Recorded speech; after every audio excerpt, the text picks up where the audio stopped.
हमारे चैनल को सब्सक्राइब करें और वीडियो सबसे पहले अपने मोबाइल पर पाने के लिए बेल आइकन को दबाएं।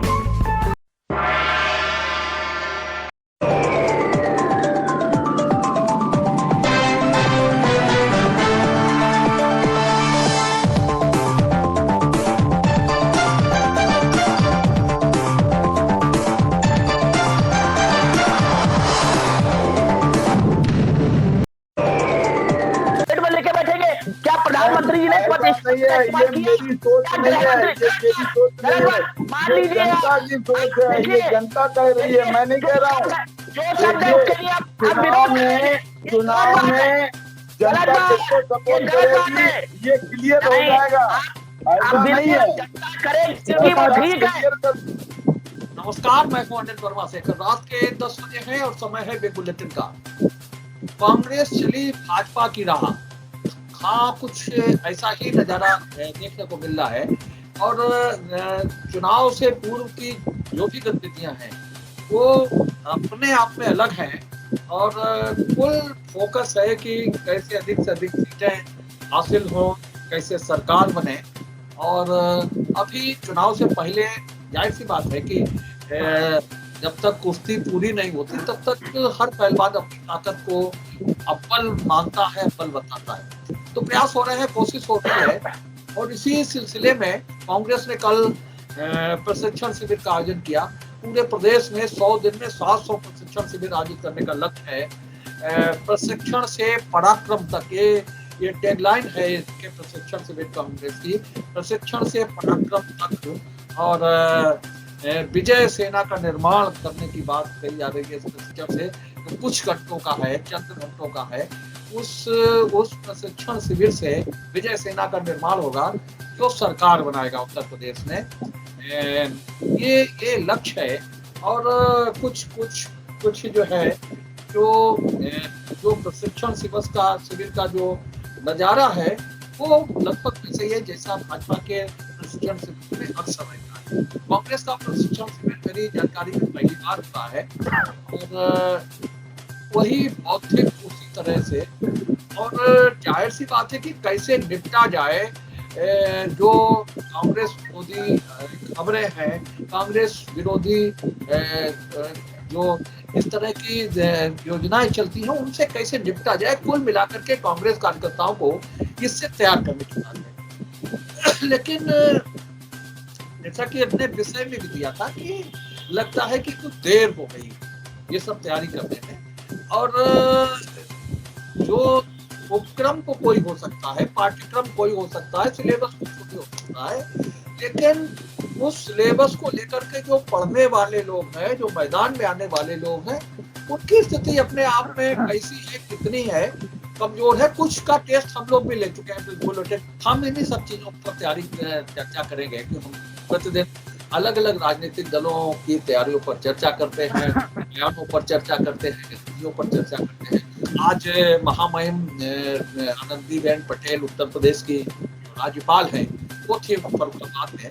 और उन्होंने जो मोदी और योगी सरकारों की जो योजनाएं हैं, खासतौर से उज्ज्वला योजना की बहुत तारीफ की है, अन्य योजनाओं की भी तारीफ की है। हम अगले सप्ताह उज्ज्वला योजना पर ही एक दिन पूरी डिबेट करेंगे। अपने जो हमारे जो और पैनलिस्ट हैं उनसे कुछ आउटपुट लेकर के।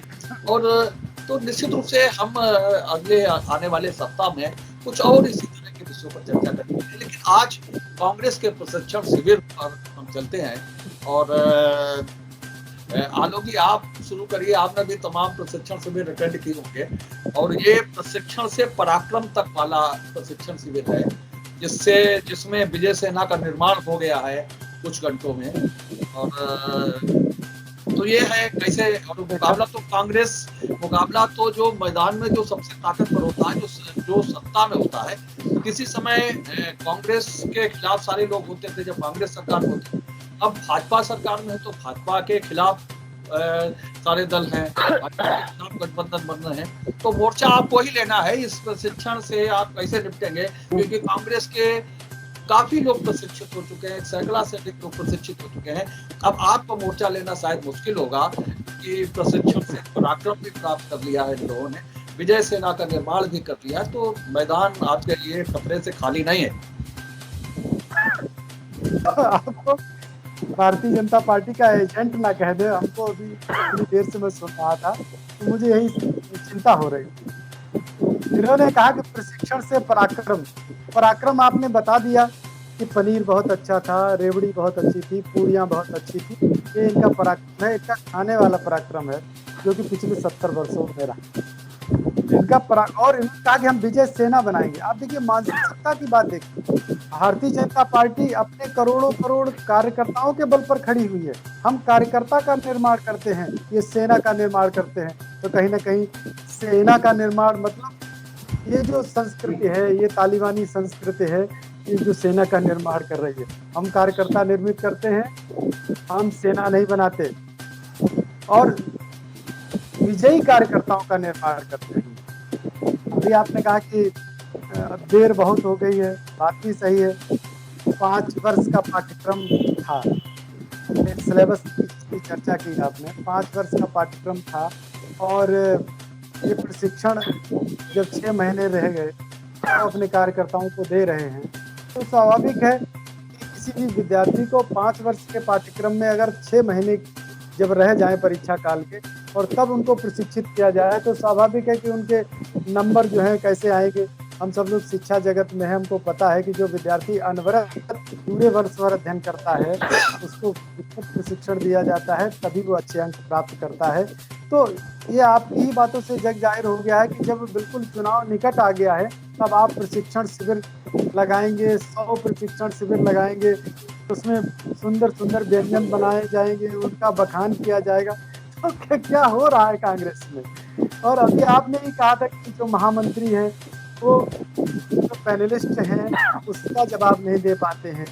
तो ये चौक चौराहे और जनता के बीच में कैसे अपनी नीतियों का प्रचार कर पाएंगे? क्या ये प्रचार करेंगे कि छत्तीसगढ़ के प्रशिक्षण शिविर में गए थे, अच्छी जलेबी बनी, बहुत अच्छी पूड़ियाँ बनी, आप भी आइए और खाइएगा आकर के? ये सब बड़ा हास्यास्पद लगता है। कांग्रेस का अजीबोगरीब चरित्र हो गया है। हमें लगता है कि जैसा इनका राष्ट्रीय अध्यक्ष, ऐसा लगता है पूरी कांग्रेस की परंपरा इसी मानसिकता तक बन गई, यही स्टैंडर्ड हो गया है इनका। खैर कोई बात नहीं, हमें चिंता नहीं है शेखर भाई, हम इनसे लड़ेंगे क्या? ये लड़ाई में है नहीं, लड़ाई तो उससे होती है जिसमें कुछ सामने विपक्ष में कुछ लोग हो, कुछ ताकत हो। हम आपको विश्वास दिलाते हैं, मैं फिर पिछले समय में भी कहा था, अब की बार उत्तर प्रदेश के विधानसभा चुनाव में इनका खाता नहीं खुलेगा, ये बिल्कुल तय है। आप समाज में जाकर के देखिएगा कि कांग्रेस की क्या स्थिति है। ये पद बांट रहे हैं, ये पैसा देकर के टिकट दे रहे हैं कि भाई साहब आ जाइए, हम आपको 20 लाख रुपया देंगे, हमारे पार्टी से चुनाव लड़ जाइए।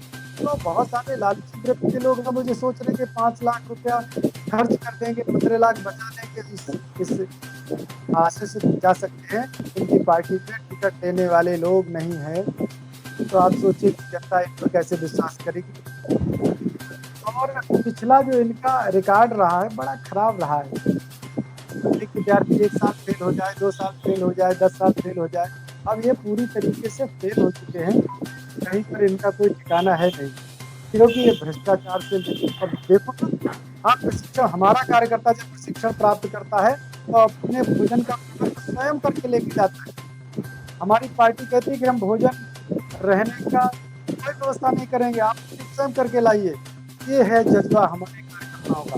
ठीक है, बाहर निकल करके आते हैं कि हमको पूड़ियाँ बहुत अच्छी खाने को, इस लालच में लोग आ जा रहे हैं, थोड़ी भीड़ रही है, नहीं तो 5 आदमी के साथ रहने वाले लोग। आदेश जी, बहुत बढ़िया बात कही अभी भाई साहब ने जो कहा है। कांग्रेस पार्टी एक ऐसी पार्टी है जिसमें कोई आना ही नहीं चाहता, इसमें कुछ रहा ही नहीं है। ये वो मरा हुआ सांप है, जो भी गले में डालेगा वो अपने आप ध्वस्त हो जाएगा। कारण जहां जिस पार्टी में भाई भतीजावाद होगा, जिसमें अपने अपने को माना जाएगा, अदर्स को नहीं माना जाएगा, तो वो पार्टी नहीं चल सकती। अब रह गई बात जो अभी भाई साहब ने कहा है, बिल्कुल सही कहा है कि कांग्रेस पार्टी संपूर्ण भारत से नेस्तनाबूद हो चुकी है, उसमें कुछ रहा नहीं, दमदकार नहीं है। और ये भी बिल्कुल सत्य है कि वो कैंडिडेट जो ढूंढ रहे हैं कांग्रेस के, वो रुपए का लोभ दे रहे हैं कि आप आइए। देखिए, अब ना तो वो नेहरू का जमाना रहा, ना वो इंदिरा गांधी का रहा, ना वो राजीव गांधी का रहा। ऐसे में जितने राज्यों में कांग्रेस की सरकारें थी वो भी साफ हो गई। ये बात बिल्कुल सही है। उत्तर प्रदेश के अंदर जो विधानसभा चुनाव हो रहा है, उस चुनाव में कांग्रेस की एक सीट भी नहीं निकलने वाली, ये मेरा दावा है। और एक चीज और बता दूं, सींगे कोई भी मान ले, कुछ होने वाला नहीं, कोई किसी को रुचि नहीं है, क्योंकि सबको मालूम है ये कांग्रेस साफ हो चुकी है। दूसरी चीज क्या है कि हम लोग, भारतीय जनता पार्टी के लोग, जब हम प्रशिक्षण हम लोगों को मिलता है तो हमको सोने की तरह तपाया जाता है। श्यामा प्रसाद मुखर्जी और दीनदयाल उपाध्याय का चरित्र मुझको दिखाया जाता है। उनकी, देखिए, हमें एक चीज और याद आ रही है भाई साहब, कि कांग्रेस ने जो 370 और ये 35 वगैरह जो लगाई थी कश्मीर में, तो वहां हमारे श्यामा प्रसाद मुखर्जी जी, उन्होंने कहा कि मैं तिरंगा चौक पे फहराऊंगा, और अपने आप को बलिदान कर दिया था। मेरे यहाँ ऐसे त्यागी लोग हैं। भारतीय जनता पार्टी इसका कोई मुकाबला नहीं कर सकता। अब पार्टी वो पार्टी नहीं रही है कि जो हमसे मुकाबला कर सके, क्योंकि हमारा एक एक कार्यकर्ता कुंदन हो चुका है। 400 के पार कहने लगे अखिलेश जी। अरे नहीं होने वाला है 400 के पार। देखिए भैया, ये जो ये मार रहे हैं, अरे आदर जी, पड़ोसी की सुनो भाई, कागज वाले दूसरे कागज वाले। एक मिनट और लेंगे। जो ये डींगे मार रहे हैं, जिनके यहाँ परिवारवाद चल रहा है, वो पार्टी कभी भी आगे नहीं बढ़ सकती। उत्तर प्रदेश के अंदर क्या, संपूर्ण भारत में हमारे यहाँ राष्ट्रीय अध्यक्ष बदल जाते हैं, नगर अध्यक्ष बदल जाते हैं, सेक्टर प्रमुख बदल जाते हैं, बूथ प्रमुख, सबकी अपनी अपनी ड्यूटीज हैं। भारतीय जनता पार्टी वो हम लोग निभाते हैं। यही शब्दों को मुझे कहना, इसलिए मेरा कोई मुकाबला नहीं कर सकता। और उत्तर प्रदेश में मेरी सरकार अच्छे उससे जो है बहुमत में आएगी, पूर्ण बहुमत से, अच्छे बहुमत से। शेखर भाई, आज का जो विषय रखा है आपने, कांग्रेस का प्रशिक्षण, तो मैं तो यही कहूंगा कि कांग्रेस अब पछताए क्या होता है जब चिड़िया चुन गई खेत। देखिए, अब चुनाव बहुत नजदीक है, चाहे आप विजय सेना बनाओ और चाहे प्रशिक्षण, क्योंकि आपका गांव में बूथ स्तर पर कहीं कोई ना संगठन है, ना कोई कार्यकर्ता है, ना 5 साल इस पर कोई प्रयास किया गया। आपको ये पता है कि उत्तर प्रदेश में चुनाव जाति आंकड़ों पर और जाति गठबंधन पर हो रहा है, तो इनके यहाँ इस प्रकार की कोई व्यवस्था नहीं की गई, कोई चेहरा नहीं कर सकता, किसी जात को अभी तक इन्होंने जोड़ा नहीं है। और बल्कि इनका नेतृत्व क्या कर रहा है, मुझे तो कभी कभी अजीब सा महसूस होता है। जहां ये सरकार होती, वहां सरकार गंवाने के लिए काम करने लगते हैं। पंजाब में कैप्टन साहब एक बढ़िया काम कर रहे थे, अच्छे गंभीर नेता थे। इन्होंने वहां एक कॉमेडियन को जो है बुलाकर उसे ऐसा गन्ना पकड़ा दिया, जैसे हाथी को गन्ना पकड़ा देते हैं, फिर वो ऊधम मचाता है। आज मैं रोज देखता हूँ कि वो पंजाब में जो है ऊधम मचा रहा है, किसी की बात नहीं मार रहा है और कह रहा ईंट से ईंट बजा दूंगा। वो क्रिकेट के मैदान पर तो छक्का लगा सकते हैं अच्छा, लेकिन राजनीति की पिच पर नहीं लगा सकते हैं। और इनके जो नेतृत्व हैं, इनके नेता राहुल गांधी हैं, वो पता नहीं क्यों उसको झेल रहे हैं। ऐसे लोगों को जब तक किनारे नहीं किया जाएगा, वही देखिए इन्होंने अपनी सरकार गंवा दी मध्य प्रदेश में, तो जितिन प्रसाद को खो दिया। भाई, किसी को लाओगे, किसी को जोड़ोगे। अब युवाओं का जमाना है, ये 70 और 80 साल के जो पीछे चल रहे हैं राहुल गांधी के, ये बैतरणी नहीं पार होगी। ये चाहे विजय सेना बना ले, चाहे कुछ, इनको अगर वास्तव में इनको आधा है, ये अभी जो भी बातें हुई हैं कि इनकी उत्तर प्रदेश में कहीं टिकट लेने वाले लोग नहीं मिल रहे हैं। अभी आपको मैं बताया जिला पंचायत में इन लोगों ने जो कैंडिडेट घोषित किए उनको 40-40 हजार रुपया दिया और जो है 10-10 हजार रुपए की सामग्री दी। और वो जो है थोड़ा प्रचार करके बैठ गए, कहीं इनको कोई सफलता नहीं। यही हाल इनका यहाँ पर होगा, क्योंकि उत्तर प्रदेश में जातीय गठबंधन होते हैं तब वो चल पाते हैं। और अभी ये कह रहे थे कि साहब जो है हमारा कोई मुकाबला नहीं, चिंता ना करो, मुकाबले के लिए हम आ रहे हैं और हमारा और आपका ही मुकाबला होगा, ये आप तय मान लीजिए। मैं अभी हार जीत का दावा तो नहीं करता हूँ, लेकिन हाँ हर सीट पर हमारा और आपके बीच में ही मुकाबला होने वाला है और सरकार किसकी बनेगी ये जनता बताएगी, किसका बटन दबाएगी। इस पर कोई बात आगे कहना ठीक नहीं होगा, कोई भविष्यवाणी करना ठीक नहीं होगा। लेकिन कांग्रेस जो है वो कहीं पर भी अब नहीं रह पा रही। उत्तर प्रदेश ये अपना धरातल खोते चले जा रहे हैं। वरुण त्रिपाठी जी, देखिए सपा के हमारे वरिष्ठ साथी इनकी बातें सुन रहे थे कि के साथ 5 साल के साथ कांग्रेस कर रही थी, छात्र के ऊपर बोले बहुत देर हो गई, फिर बोले साहब राजनीति नहीं बची साहब कांग्रेस के पास। तो हम इससे कहना चाहेंगे हमारे बड़े वरिष्ठ कि हम तो साहब 32 सालों एक बार खुदा करे कि साहब 2022 में आपका भी सुपड़ा साफ हो जाए, उसके बाद हम पूछेंगे 2027 आपकी क्या स्थिति है। वर्तमान में गाड़ियों में साफ सफा के झंडे नहीं दिखते, जबकि आप पिछले 5 साल से आपकी गवर्नमेंट रही।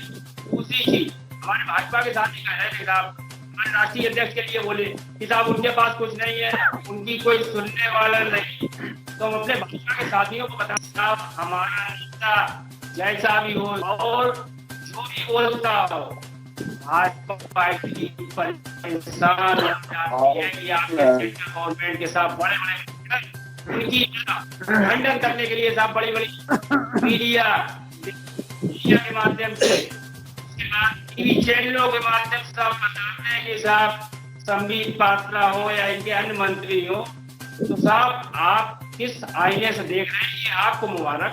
और दूसरी चीज आपने कहा भाजपा के साथ साहब हम इतनी लेके आएंगे, सपा का ही साहब हम 400 लेके आएंगे। तो आप देखिए हमारे भाजपा के 2017 से पहले साहब कितने विधायक थे इनके, 30 सीटें उत्तर प्रदेश में नहीं थी। तो साहब इस समय जो सत्ता में बैठे हुए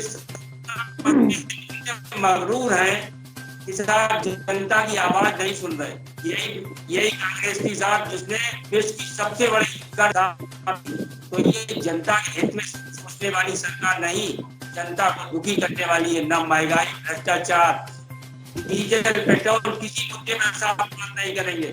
साहब इनके पेट में दर्द है कि साहब कांग्रेस क्या करते हैं। कांग्रेस तो पूरी ताकत से लड़ी है और लड़ेगी। और अब वर्तमान में भाजपा सरकार से हमारी पूरी पार्टी लड़ने के लिए तैयार।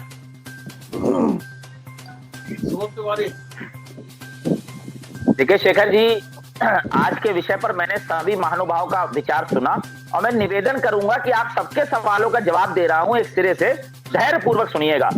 पहली बात तो जो कांग्रेस का प्रशिक्षण शिविर को लेकर सवाल उठाया गया है, तो ये प्रशिक्षण शिविर कोई पहली बार नहीं हुआ है।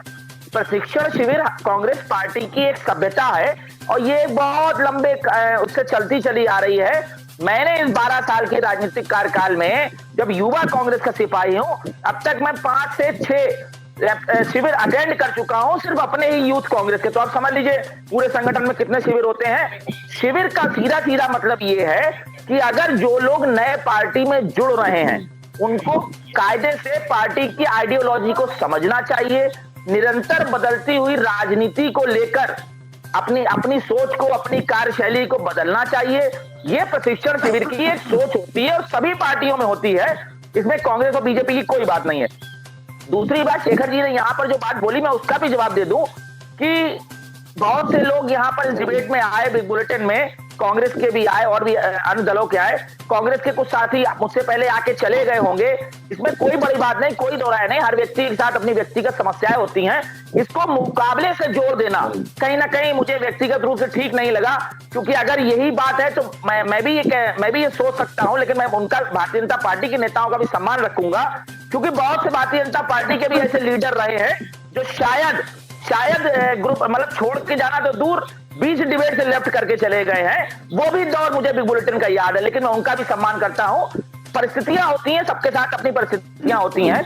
दूसरी बात, यहाँ पर भारतीय जनता पार्टी बोलते बोलते बहुत कुछ बोल गई, और अब जैसा कि उन्होंने स्वीकारा, शेखर जी ने भी ये बात बताई कि लोगों ने खाने की तारीफ करी और ये सब बातें बताई। देखिए, अच्छी बात ये है कि अब तक एक बात ये नहीं बता पाया कोई भी भारतीय जनता पार्टी के प्रवक्ता भी, कि किसी भी प्रशिक्षण लेने वाले पदाधिकारी ने कहीं पर भी किसी प्रकार की कोई बुराई करी क्या? नहीं करी। ठीक है, उसने जो भी बात करी उसने पॉजिटिविटी दी, लेकिन संगठन के प्रति वो कुछ सीखा है, और कल प्रशिक्षण शिविर हुआ है और आज हम उस पर अगर निर्णय लेंगे तो ये थोड़ा गलत होगा।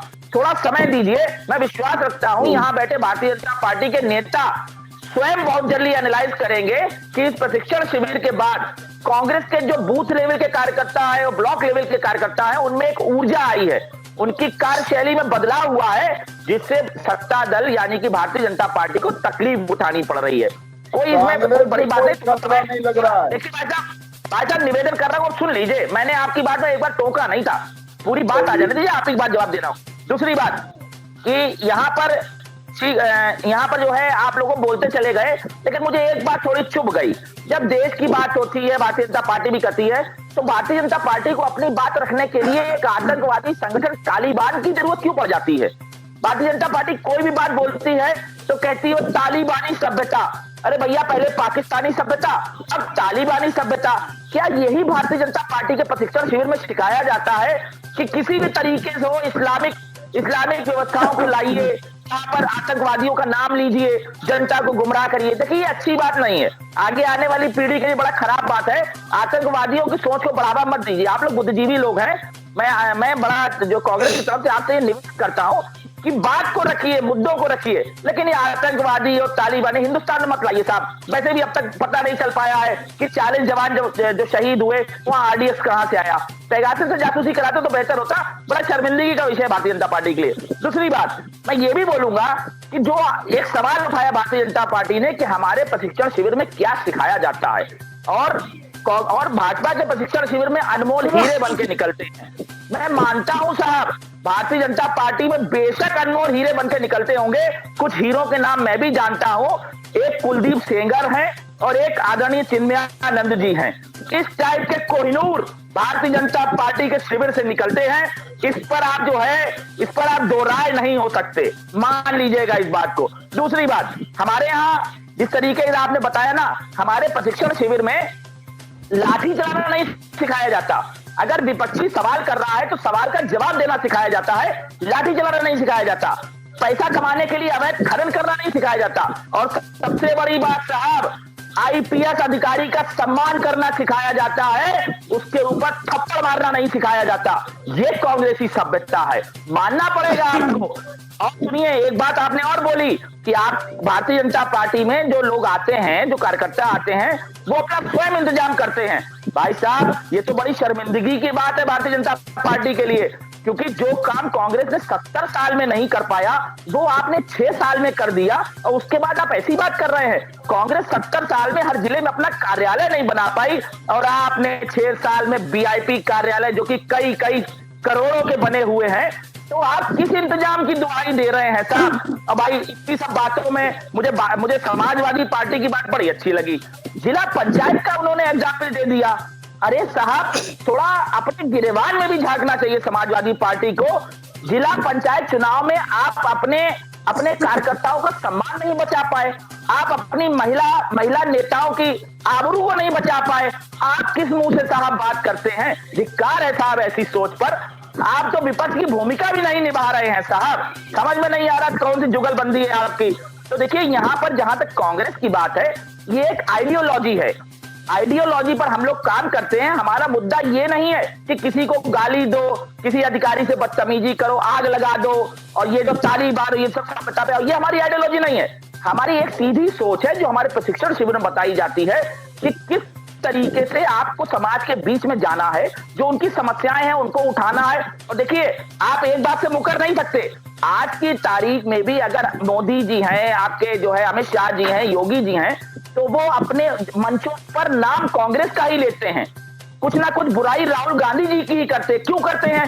क्योंकि यही वो आइडियोलॉजी है जो लगातार सवाल पूछ रही है। यही वो आइडियोलॉजी है जो लगातार भारतीय जनता पार्टी की सरकार को हिला के रखती है। अरे आप जवाब नहीं दे पाते, आप जवाब नहीं दे पाते। आपकी पैरालाइज पॉलिसियां हैं, आप नहीं बता पाते कि पेगासस क्यों आया, कहां से आया। तो देखिए, तरीके से अगर आप सवाल पूछेंगे आपका जवाब देंगे, लेकिन इस तरीके से आरोपित करके आप कांग्रेस की आइडियोलॉजी को सवाल पूछेंगे तो ये गलत होगा। धन्यवाद। हाँ बोलिए। आप कांग्रेस के प्रवक्ता अगर कह रहे थे कि ये कांग्रेस की आइडियोलॉजी है कि जो किसी को गाली हम लाठी नहीं चलाते, क्या ये कांग्रेस की ही आइडियोलॉजी है जो ओसामा जी, कसाब जी, ये कांग्रेस की आइडियोलॉजी है? हमारी विचारधारा की लड़ाई है। हमारे कांग्रेस से व्यक्तिगत दुश्मनी नहीं है। कांग्रेस से जो राष्ट्रद्रोह का जो विचारधारा है, इसी की तो लड़ाई। आपका प्रधानमंत्री क्या कहता है? भारत के संसाधनों पर पहला हक मुसलमानों का है। देखिए, राष्ट्रद्रोह पर ना बोले तो ज्यादा बेहतर होगा। गांधी जी के हत्यारों को पूजने वाले वो राष्ट्रद्रोह पर बोलेंगे। अरे साहब, ये दूसरा राउंड है, अब तो आपको जवाब देना पड़ेगा साहब। अब तो बता दीजिए कि गांधी जी जिंदाबाद या नाथूराम गोडसे जिंदाबाद। विदेशों में जाएंगे तो गांधी जी की प्रतिमा पर माल्यार्पण करेंगे, और हिंदुस्तान में आएंगे तो जो गोडसे जी की। और सुनिए साहब, आप जो सोच रखते हैं ना सावरकर वाली, मैंने वो भी देखा है कि सावरकर ने कहा था कि मुझे एज ए सर्वेंट माफ कर दो। देखिए, मान लीजिए साहब, जहां पर गुलामी की सभ्यता हो, जहां पर डिवाइड एंड रूल की पॉलिसी हो, इस पर आप लोग अगर कोई बात करेंगे तो बड़ा अफसोस होगा। राष्ट्रद्रोह, हिंदुत्व, ये सब बंद करिए, टॉपिक पर आइए, लाजमी सवाल उठाइए, हम जवाब देंगे। देश हित की बातों मत जाइए। आप बताइए, 40 जवान जो शहीद हुए, उसमें जो देवेंद्र सिंह पकड़ा गया, उसे राष्ट्रपति अवार्ड क्यों मिला? बताइए साहब, आप बताइए कौन सी आइडियोलॉजी भारतीय जनता पार्टी की? बिरयानी खिलाने का काम किसने किया? साहब के लिए रात के दरवाजे अरे साहब, जिसने लाल किले पर तिरंगा हटाने का प्रयास किया, उसके साथ तो प्रधानमंत्री जी की फोटो है, उसे आपने आतंकवादी बोला। तो जब जिसे आप आतंकवादी बोल रहे हैं वो प्रधानमंत्री और गृह मंत्री के साथ खड़ा है, तो आप किस आधार पर सवाल पूछ रहे हैं साहब? सोचिए, चिंतन करिए। आप बड़ा जो है वरिष्ठ व्यक्ति हैं, सम्मानित व्यक्ति है। सोचिए देवेंद्र सिंह पर कार्रवाई क्यों नहीं हुई, जो पकड़ा गया था 40 जवानों की, जो शहीद हुए देश के नाम पर। मैं पूछना चाहता हूं, बताइए क्यों उस लाल किले पर तिरंगे का अपमान करने वाले की फोटो प्रधानमंत्री जी के साथ क्यों थी? बताइए कौन आतंकवादियों के साथ मिला है? गृह मंत्री के साथ क्यों थी? बताइए कौन आतंकवादियों के साथ मिला है? देखिए, आप मुद्दे पर बहस करेंगे तो बेहतर होगा, घुमाइए मत। प्रदेश का मुख्यमंत्री दिग्विजय सिंह क्या बोलता है संसद में? ओसामा जी, रात भर रोई,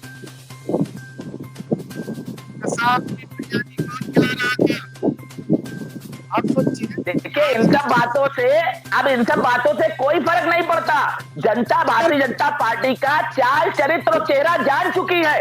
अरे जो पार्टी किसानों को मवाली बोल देती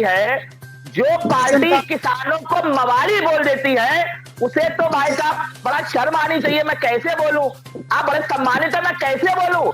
आप तो इस बात को बिल्कुल डिबेट से हटा देना चाहते हैं कि जिसे आपने आतंकवादी कहा, उसकी तस्वीर मोदी जी के साथ कहां से आई? बहुत बड़ा पद है हिंदुस्तान के अंदर प्रधानमंत्री जी का साहब, उसके साथ फोटो कैसे आई आतंकवादी की? बताइए कौन जाता है बिरयानी खाने? कौन बिरयानी खाने जाता है साहब? और किसकी सरकार में आतंकवादी रिहा करे जाते हैं, ये भी बताइए। जवाब दीजिए साहब, किससे आप इतिहास की बातें कर रहे हैं? किससे आप इतिहास की बातें कर रहे हैं साहब?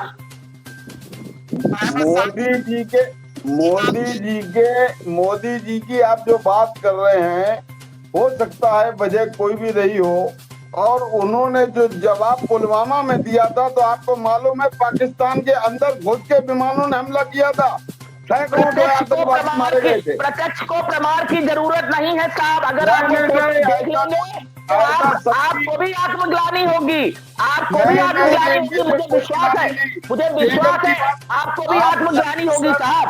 आप क्या बात कर रहे हैं? और सुनिए कैसे पता आतंकवादियों को? कैसे लीजिए जो विधायक था सेंगर, उसको आज जेल में चल रहा है हमारी पार्टी। अरे छोड़िए कानून के खिलाफ होती है, उसको अंदर किया जाता है।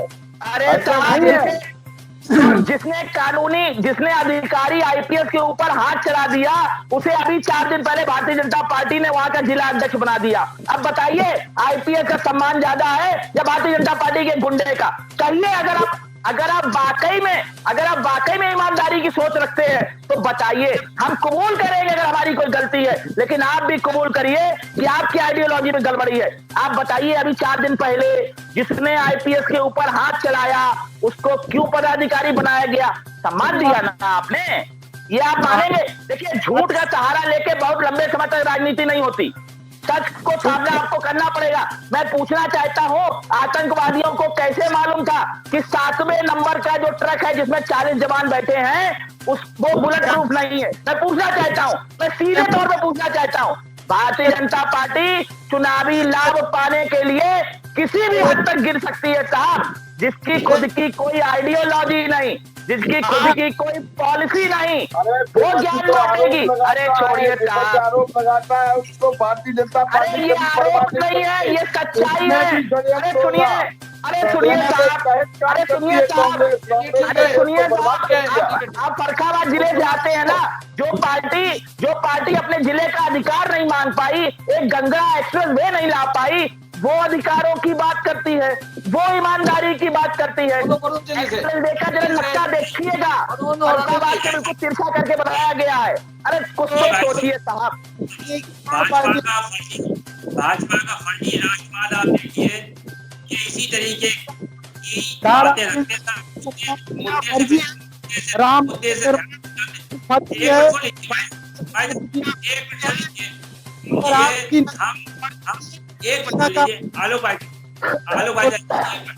ये हम उस पार्टी की मांग करते हैं कि साहब, जिसने 90,000 पाकिस्तानी सिपाहियों को देश का सबसे बड़ा सरेंडर भारतीय सेना ने कराया, उस समय देश की प्रधानमंत्री इंदिरा गांधी। अरे सुन लीजिए देखिए,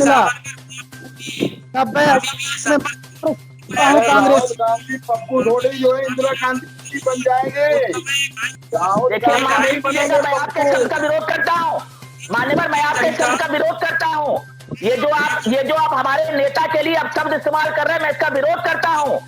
मैं इसमें कंडेम कर रहा हूँ साहब। अगर आप सम्मान दे नहीं सकते तो आपको अपमान करने का अधिकार नहीं है। मैंने अब तक मोदी जी के लिए या किसी के लिए अब शब्द नहीं बोला है। ये अगर आपकी संस्कृति है तो माफ कीजिएगा, आपकी संस्कृति बहुत ही घिनौनी है, जहाँ पर आप ऐसे मंच पर बैठ के किसी भी राजनीति दल के नेता के लिए ऐसा अपमान। ये शब्द मुझे कबूल नहीं है, ये शब्द मुझे कबूल नहीं है, गलत बोलते हैं। भारतीय जनता पार्टी की सोच का स्तर पता चलता है। आप हमारे नेता के लिए अब शब्द इस्तेमाल करेंगे, आप नहीं दे रहा हूँ, मैं कोई गाली नहीं दे रहा हूँ उनको, जो है भाई गलत है। अरे आपने बोला आपको इसके लिए माफी मांगनी चाहिए। गलत है।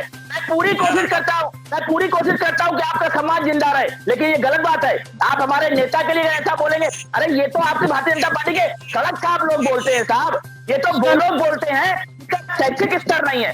आप राहुल जी की टिप्पणी करिए, आपको अपने शब्द वापस लेने पड़ेंगे भाई साहब। मैं आपसे निवेदन करता हूँ, अपने शब्द वापस लीजिए। मेरी अपनी टिप्पणी नहीं है, ये आम जनता की टिप्पणी है। वो उल्टे ध्यान देते हैं। जिससे लोगों को हंसी आती है। नहीं, लोग नहीं, क्या भारतीय जनता पार्टी के प्रवक्ता का स्तर इतना गिर गया है कि गली के 2 कौड़ी की सोच वालों की आइडियोलॉजी आप डिबेट में लेके बैठेंगे? क्या प्रधानमंत्री जी ने ऐसा नहीं है, ये मेरी सोच नहीं है, ये मेरी सोच नहीं है, मान ये लीजिए जनता की सोच है, ये जनता कह रही है, मैं नहीं कह रहा हूँ। जो शब्द है उसके लिए आप चुनाव विरोध में जनता किसको सपोर्ट करेगी ये क्लियर हो जाएगा। ऐसा नहीं है, क्योंकि वो ठीक है, अब मैं कांग्रेस का सिपाही हूँ, मैं कांग्रेस का सिपाही हूँ, मुझे ये बर्दाश्त नहीं है। आप किसी के नेता का सार्वजनिक रूप से अपमान नहीं कर सकते, क्योंकि अपमान मैं नहीं कर रहा हूँ, मैं अपमान नहीं कर रहा हूँ।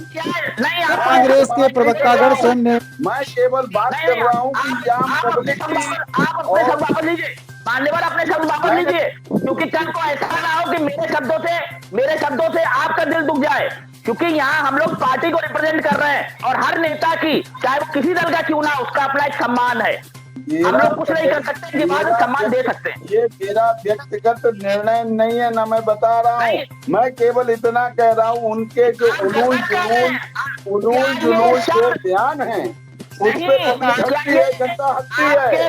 आपकी पार्टी ने इस शब्द को अधिकृत किया है आपको बोलने के लिए? मैं केवल ये पूछना चाहता हूँ, क्या आपकी पार्टी ने इस शब्द को किया है? नहीं, अगर किया तो बताइए। भाई साहब देखिए, गलत बात, देखिए मैं भारतीय जनता पार्टी के प्रवक्ता से निवेदन करूंगा, या तो आप इस बात को यहाँ पर पटल पर रखिए कि भारतीय जनता पार्टी ने इस शब्द के लिए आपको अधिकृत किया है, वरना आपको माफी मांगनी पड़ेगी, गलत बात। ये आम पार्टी का विचार है, मेरा विचार नहीं है। मैं नहीं कह रहा हूँ, जहाँ शब्द की मर्यादा खत्म हो जाए वहाँ डिबेट का कोई मतलब नहीं बनता। गलत बात। सुनिए, आपका अगर ये विचार है तो गलत है। आपकी पार्टी की अगर ये आइडियोलॉजी है या ऐसा कहीं लिखित में है कि आप सबके इस्तेमाल करेंगे, मेरी पार्टी की आइडियोलॉजी नहीं है, आइडियोलॉजी मेरी ये पब्लिक की आइडियोलॉजी है, ये पब्लिक बता रही है। नहीं करेंगे, कांग्रेसी शब्द को स्वीकार नहीं करेंगे, या मानिए कि आपकी पार्टी ने आपको अधिकृत किया ये शब्द बोलने के लिए, क्योंकि मैंने कभी आदरणीय प्रधानमंत्री जी के मुंह से सुना। जनार्दन की आवाज है, इसमें मेरी कोई वो नहीं, ना मेरी पार्टी की आइडियोलॉजी है। हम सबका सम्मान करते हैं, हम सबका सम्मान करते हैं, लेकिन उनके बयान, राहुल गांधी जी के बयान ही उनको अधिकृत कर देते हैं। हम पब्लिक में भारतीय जनता पार्टी के प्रवक्ता, भारतीय जनता पार्टी के प्रवक्ता गली नुक्कड़ शब्द होते हैं, उनको लेकर बैठे हैं साहब। आज के बाद जितनी भी डिबेटें होंगी, मैं ये बात पहले बोलूंगा, भारतीय जनता पार्टी के प्रवक्ता का जो एक सोच का स्तर है वाकई में बहुत निकृष्ट है। के लिए आत्मघाती है, इसलिए कांग्रेस नहीं बढ़ रही है, बिल्कुल नहीं है। देखिए, संबोधन में आदर सूचक शब्दों का इस्तेमाल करें, ये निवेदन बहुत शुरू से किया जा रहा है और इस तरह की स्थिति नहीं आनी चाहिए ताकि किसी की भावनाओं को ठेस पहुंचे। हम लोग मीडिया माध्यम से जुड़े हैं और तमाम सी चीजें होती हैं, इसलिए आदर सूचक शब्दों का इस्तेमाल करें। एक दूसरे के जो राष्ट्रीय नेता हैं, प्रांतीय नेता हैं, ये शुरू से निवेदन किया जा रहा है कि ताकि कोई अन्यथा स्थिति पैदा न हो, क्योंकि भावनाओं पर जब ठेस पहुंचती है तो इस तरह की स्थिति पैदा होती है।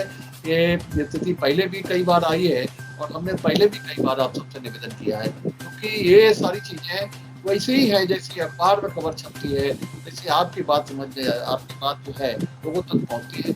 और पार्टियों से जुड़े लोग, पार्टी के कार्यकर्ता सैकड़ों की संख्या में होते हैं, जिनकी भावनाओं पर अगर ठेस पहुंचेगी तो एक अच्छा संदेश नहीं जाएगा।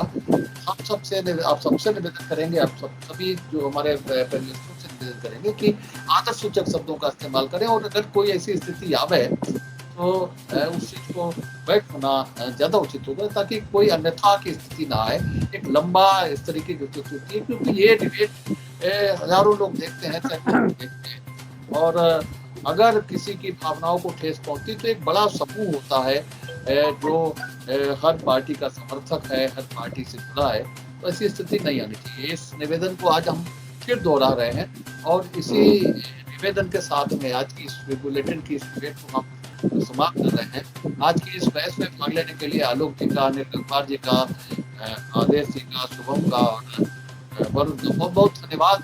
हम कल फिर मिलेंगे एक नई बहस को लेकर, एक नए विषय को लेकर के। तब तक के लिए इजाजत दीजिए। शुभ रात्रि। उम्मीद है आपको हमारा ये वीडियो, ये खबर पसंद आई होगी। आप इसे लाइक करिए, अपने दोस्तों के साथ शेयर करिए और हमारे चैनल को सब्सक्राइब करिए। साथ ही पास में बना घंटी वाला आइकन जरूर दबा दीजिए ताकि आप हमारी नई नई खबरों से निरंतर अपडेट होते रहें। यही निवेदन आपसे है।